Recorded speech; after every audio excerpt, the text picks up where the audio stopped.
to the Act Up podcast, where we talk to industry professionals who act down. My name is Rhavynn Drummer. I'm Tiffany Roche. And welcome.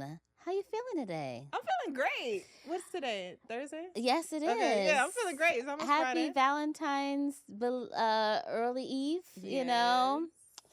All right. Well, we have our lovely non-alcoholic beverage of choice, which is by the one and only TJ's. Martinelli this time. Oh, really? Yes. Oh, Martinelli. shoot. Cheers. Yes, cheers. This is sparkling pear, I think. What do you like better, TJ's or Martinelli? TJ's. Yeah, me too. Mm-hmm. Oh, well, maybe I shouldn't have said that. We love you, Martinelli. No, kidding. I mean, that's wonderful.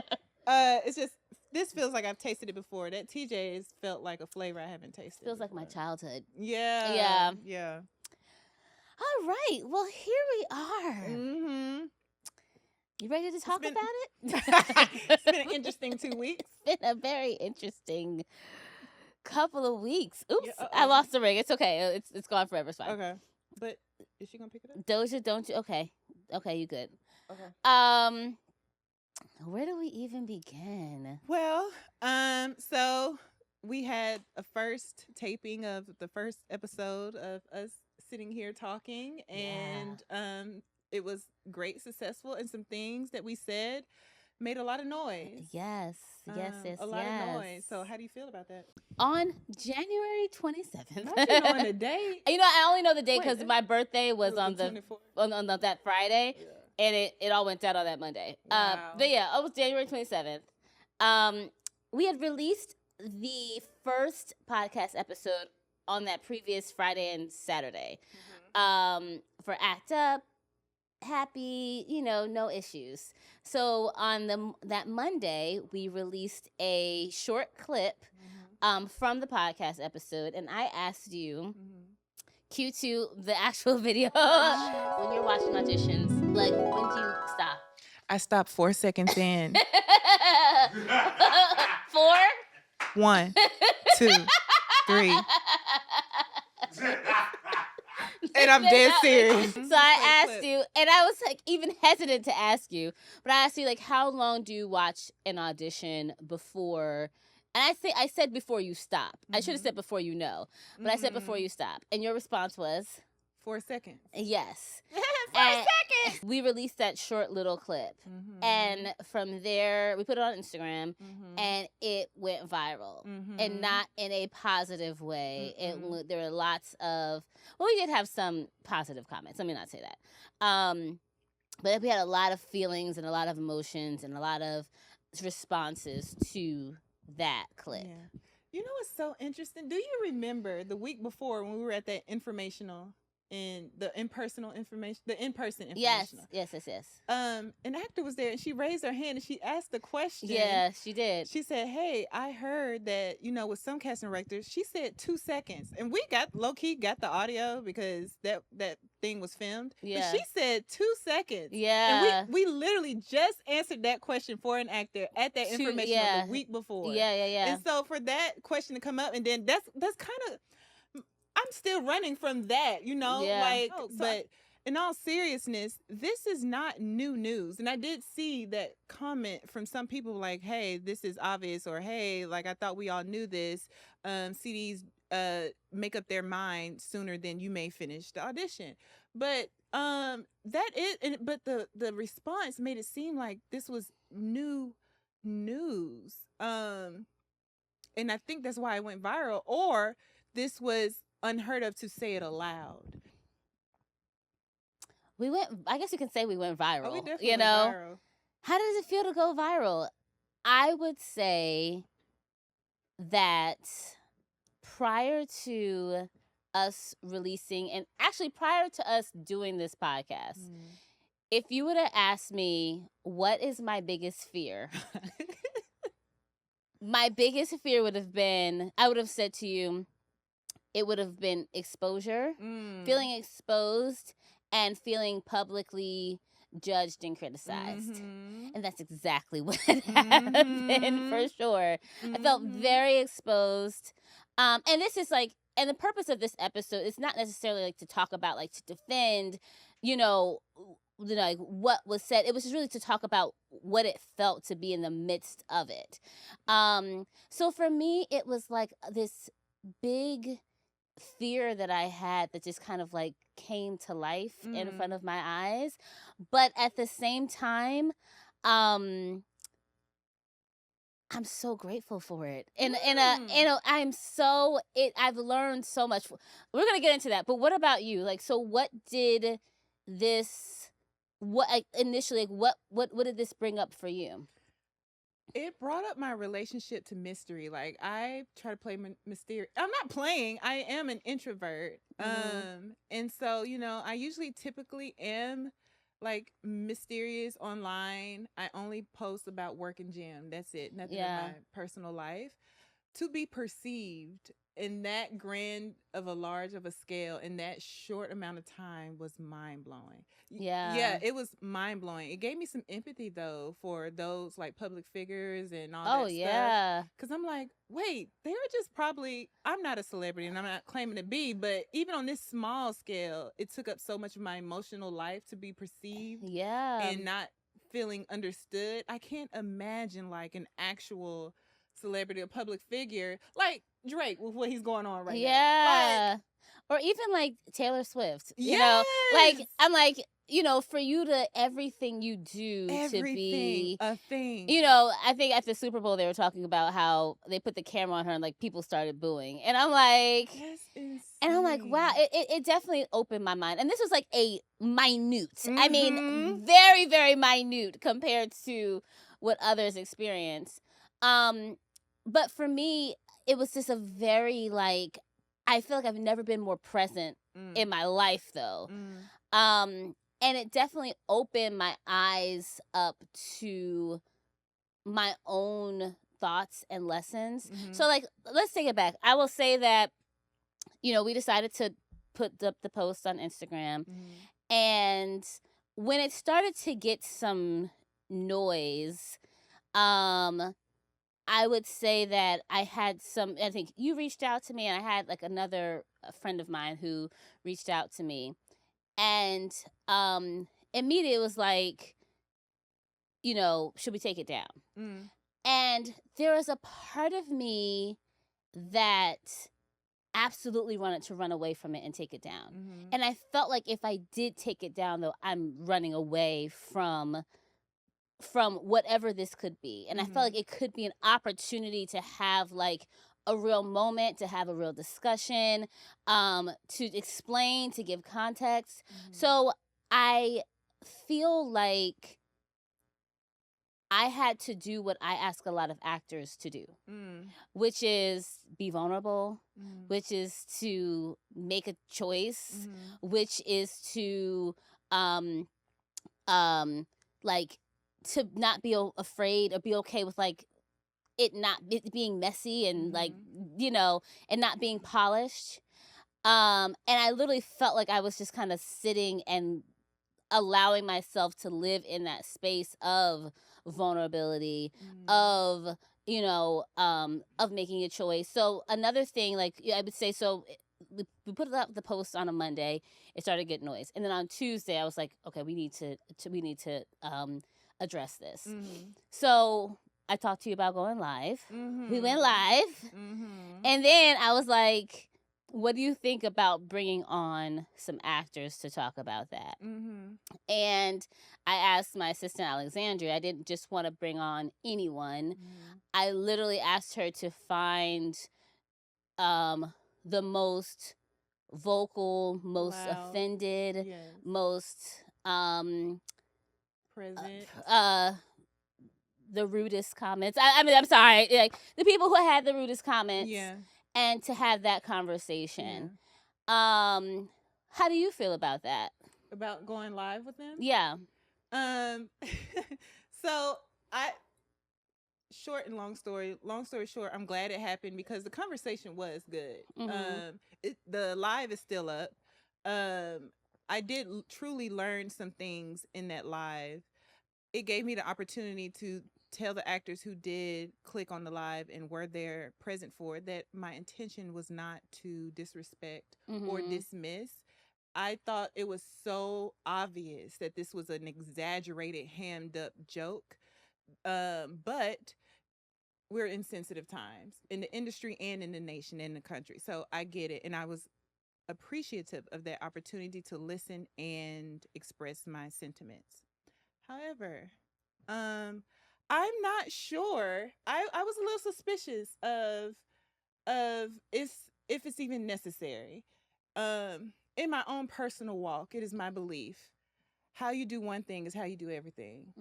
And when you let me know the actors we were bringing on, because I mean every single comment came to my phone. Some I tried to tune out, but of course I was on the end of a lot of the vitriol.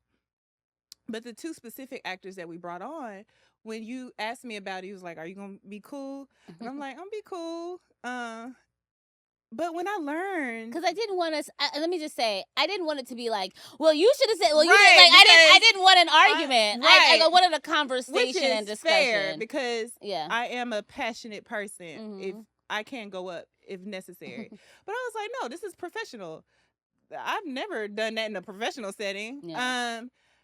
But when I learned that they had your number, I'm like, oh, well, why are you in the comments then? If we got your number, so that's why I was a little suspicious of how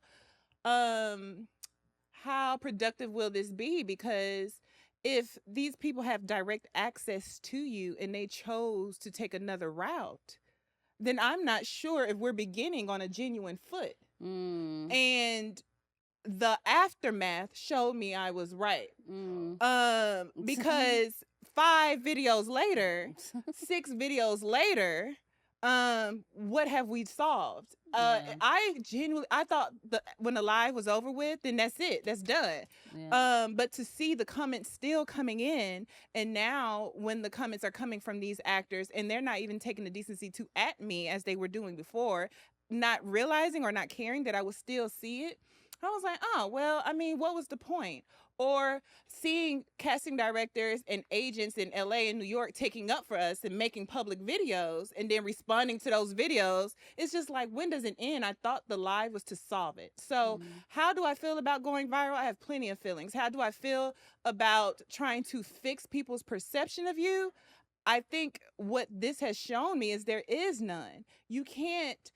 And that correlates with acting. If nothing else, there was a huge acting lesson in this. You cannot control how people see you. You cannot convince people to feel a certain way you want them to feel about you. That's good. I think that was the most, I guess, like, disappointing and hurtful thing to me. Because, like, I've been in this for a long time, and I will also say is like, I know what our work looks like, and I know the work that we've really, really, really, really, really put in. And I know my character, and I know your character too.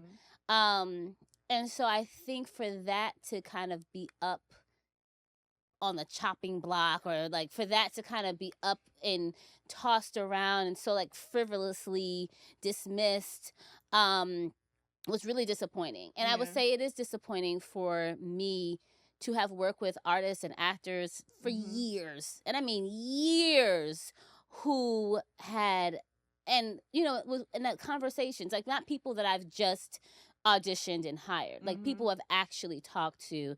And it was really disappointing to see that my character was in judgment, even though I'm like, but you know my character, Yeah. So that was disappointing. I will say, though, that the people that did know my character, I felt very supported by, and actors. Like, I would say, like, there was a lot of negative comments, but I also got a lot of positive emails and calls and things like that, and I'm grateful for that. But I would say it was disappointing to know, like, the investments that you and I have made, that it was not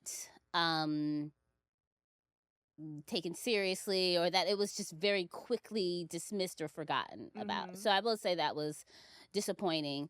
I'm proud of myself, though. I'm really proud of myself. I don't know if you, I say I'm proud of myself. Like, I didn't know I was capable of sitting in that space and not crumbling.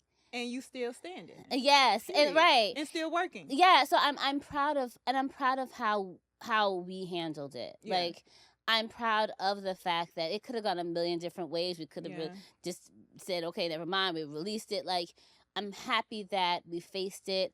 I'm happy that we looked in the eyes of, critics and said, hey, let's talk. Yeah. I'm not afraid to have this conversation. Yeah. And I think even in doing that, on my end, I'm like, we didn't necessarily like shout from the rooftops, this is what these people said, though. And what I'm realizing is like, like people don't know what we saw. They don't know the interactions and things that that we saw, the comments that we saw. And I'm like, oh, they don't know exactly some of the things that were said. That were, it went from beyond just girl, it got crazy. They messing with your chick. Like, it went from beyond just like, hey, I have an issue with either your tone or I have an issue with what you said. It went to like, this why your mama don't like you. Like, it was almost like the equivalent of like, that. Producers don't hire. I wouldn't hire them. Yes. Blah blah blah. I'm like, you're trying to take money. It went to a place of, it got personal. It got really personal really fast, and that surprised me. I can understand you wanting to address the issue, but it was really surprising to me how personal people got with this. And the thing is like, the same people who just sent me auditions. Like, I'm literally watching auditions of the people who are giving me negative comments, like the same. And that was very, very strange to me. And I will say the personal ones. I understand if you have an issue or want to talk about what was said, but that was just a really weird space to be in. So, yeah. Well, I like that we brought up personal, that you just said personal, because this is what I'm still working through. And I'm working through, how can I be more palatable? Because a lot of the support I received support from actors, friends and family, of course, but I received a lot of support from like agents and casting directors and producers. And then actors would send me videos of other industry members saying the same thing I said, but they said it in a more palatable way. So I'm struggling with, so you do you want to be lied to, or do you want to be told the truth in a pretty way? Like, what do you want? Because the way you're reacting, not responding, and I'm speaking to the personal comments, you're reacting. So this reaction that we're getting from you, it makes someone not want to be open with you, be truthful. And I think all members of this industry, we need more open, truthful conversations about the industry we're in, so we can move forward. Like, you trying to, I'm speaking to an actor, if you're trying to get to a certain destination as an actor, and you don't even know how you're going to get there, what vehicle you're driving, what you think you know about this industry, you don't know. And so I'm like, hey, well, ask a casting director, ask an agent. But they see the way you respond when someone is making something they know is truthful, even though it was, again, in poor taste, timing, and insensitive because it was a joke. But taking it personally, and then honestly, another thing I want to talk about is, it's just so much like not truths. Like, a lot of the comments were just flat out lies, and I think they genuinely thought articles. They were telling, and articles. Yeah. Or I think let's embrace that everything and everybody is for sale. Like, you are I'd imagine you're upset because I saw the comments and were like, oh, the game is rigged against us and all this stuff. Great. Now you know you playing the game. At least you know you in the game. You can't even win the game. You don't know you playing one. You don't know you in it. Like, you know another thing that bothered me though? Okay. what? There's a lot of comments about, oh, I guess we're just casting off look. And I'm like, who said anything about that? That's And that crazy. was weird to me. And what I mean by that, I felt like there were issues that people were bringing up that we never said that weren't the actual issue. It was a lot of projecting. I think that there's a lot of things that happened that, and a lot of feelings that came up that we actually weren't even talking about. But one of the things I will say, and just to mention, I had a beautiful moment. And it made me think of both sides, I will say. So my boyfriend Teddy showed me this yeah. My boyfriend Teddy showed me this beautiful video, and it was like this kind of like motivational speaker. And in the video, he brings up a woman onto the stage, and there's an audience, and I've shared this with you. And he said, okay, everybody, let's like point and laugh at this girl, because let's say, hey, I hate your blue hair. And when he asked her, like, how do you feel about that? She was like, well, I don't have blue hair, so I'm not really affected. And he was like, well, what's your name? What's your name? Her name is Jessica. He was like, hey, everybody, like, let's point and laugh and say, like, oh, we hate your name, Marianne. And she was like, well, my name's not Marianne, so I don't apply. And then they're like, okay, well, let's have everybody point and laugh and say, you're so stupid. And she was like, oh, I felt that. Like, I feel some type of way about that. And it was really, he was talking about shadow work, which is a whole nother whole nother conversation. But it's like, oh, she was only affected because there's something in her, whether big or small, that believed that maybe I am stupid. Maybe I'm not enough, And so for me, I had to challenge the idea of, oh, am I good at my job? Am I good? Like, is this something? Do I suck? Like, is this good? And it's like, oh, because I am triggered or affected by this. And so having to come to terms and really face, like, oh, I'm damn good at my job, I'm excellent at it, but realizing that there were some maybe underlying things that may have triggered that, and what happened is the comment and response is what brings that up. So I don't know, it's interesting. It highlighted the need for protection from other people's projection. Yes. Like, to give a specific example, a lot of comments were like, why give 12 pages? Why give 9 pages? And I'm like, find the actor I've ever gave 12 pages of sides to 9. I'm usually a 4 to 6 girl, and if I'm doing 6, 2 of those pages are background info. I have none of this applies. Why do y'all keep saying, like, what are you talking about?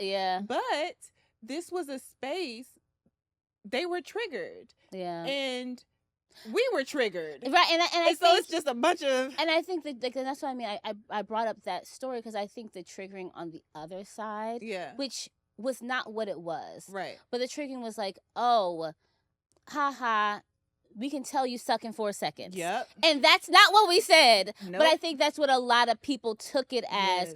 Oh, in 4 seconds you suck. Yes. And I think the people who internalize that or believe that I'm not a good enough actor, I'm not good, those are the ones that we got the most, most, and that's and I feel like it's attacking whatever that is in them that needs to find their own confidence as an actor, which is also what we try to do, especially in workshops, in classes, which is pull that out. Like I say in every single class, I give you permission to not have to get it right, like to not have to be what you think you're supposed to be in this. Like, this is all for growing, but. Yeah, because I remember having a thought, like, you know what? Because I saw a couple people who were the loudest were in those comments over like 36 hours. I clocked it. It was a day and a half. And I was like, no way they're commenting from set. No way they're working on a script with their hand in my Instagram comments. So do you want to be on set? Or do you want to be on in these comments hyping each other up? Yeah. I thought the purpose of working is to work. Yeah. Fine. You don't like what this office says, what this one person is saying. You don't have to submit to me, or you no one is putting a gun to your head. Like, you know, another thing I had an issue with? What? This is me, like, this may not make the cut. I hate that it became an Atlanta casting thing. Yeah. It's just you and me. And like, I hate that. And I mean, this is what I mean. It's like, but I hate that the people who were criticizing us made it an Atlanta casting thing. Yeah. And then LA is like, well, let's make it an Atlanta casting thing and make articles about Atlanta casting. There's amazing artists and casting directors that are doing their own work that have nothing to do with us and nothing to do with the industry as a whole. And it felt like the problem that you're trying to solve, you're actually making bigger for no reason at all. This is something that, it's a conversation that Tiffany and Rhavynn had. This is not a conversation that other casting directors had or the whole market had. You know, so I hate that it kind of felt like Atlanta was being put under the bus when that's not the case at all. That speaks to projection. Yeah. But to bring it back to something positive though, I do now feel more.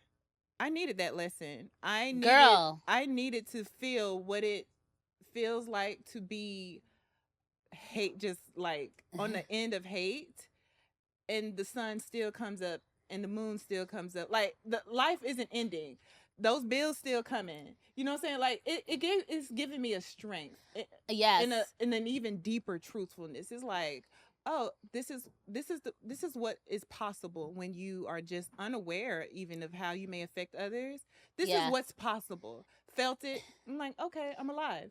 You know what it was for me? So one, I was watching the episode that we did with the actress Janae, and in the episode, she talks about being perceived, and I literally said, I was like, you know, I'm really good at hiding, and I'm working through that, and I'm really good at confronting other people's judgment. And then God was like, here you go. Here's a wonderful opportunity to exercise that.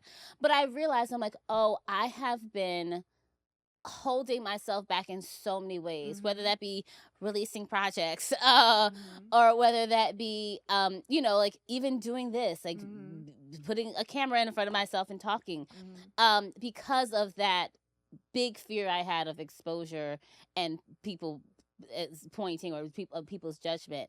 And so for me, I'm like, oh, prepare to be sick of me, y'all. Listen. Because I'm like, oh, I have experienced that, and it was not as threatening or dangerous as I thought that it would be. Nope. And I like highly encourage you, whatever that boogeyman is in yourself, in your life, you personally, having to come face to face with that and being like, oh, but did you die? But did you die though? You know, it's like, oh, okay. Like, that was something I've let hold me back for so long.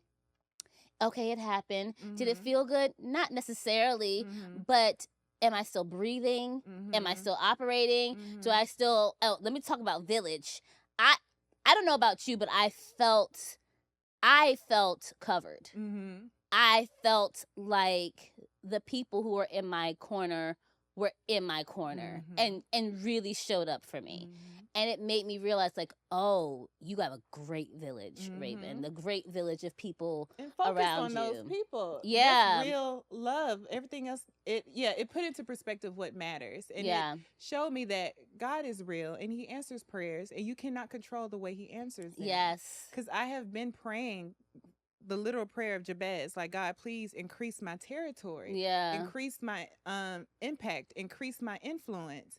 Not realizing, you know, you need a little restriction. You need a resistance. little Yes. resistance to do Yes. that. So don't ask for an increase of territory. And then when he places in front of you, you know, running high, I too am a hider. I'm real good at playing small. Girl. Real good at playing the background. Real good at maneuvering, and telling others, what to do, and not doing, like, being the forefront of that. Yeah. And so now that I'm feeling what comes with there are consequences that comes with being the face of or in front of, but you don't die, you grow. Like, once you get through it, you on the other side, you grow, and then you can go from there, and you grow from there, and you grow from there. Like, yeah, I learned a lot. I also learned about my village. I learned about my love language. My friend asked me, because I was like, these certain people, they're making posts.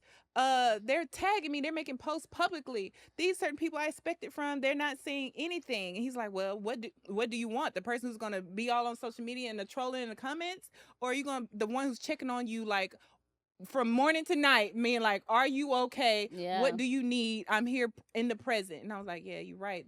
I do actually honor that. I honor both, but it helped me realize what's important to me. Yeah. And realize, and also, I don't know about you, but when I talk to people who's not in the industry, like my friends and family, they're like, what are you talking about? They're like, what? And then, like, one girl, she's a nurse at Grady. She was like, oh, that one? I thought that was funny. I thought that was hilarious. She's not in the industry. Yes. So it's like, there are people who don't even know this existed. And for me, in my room, this is like my whole world. All consuming. Yeah, so absolutely. It was interesting. Yeah. It was interesting. It made me more excited, focused to keep on doing. I know at my core who I am. And I know what my intentions are. And I know that they are good, and I know that they are strong. And it made me more...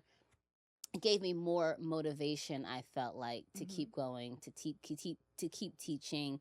So yeah, I love You Don't Die, You Grow. You don't die, you grow. That's what this has been. It felt like it could have been absolute death, but it was growth. So good stuff. Good stuff. All right. Well, thanks, Tiffany. Thank you, Rhavynn. How long was that?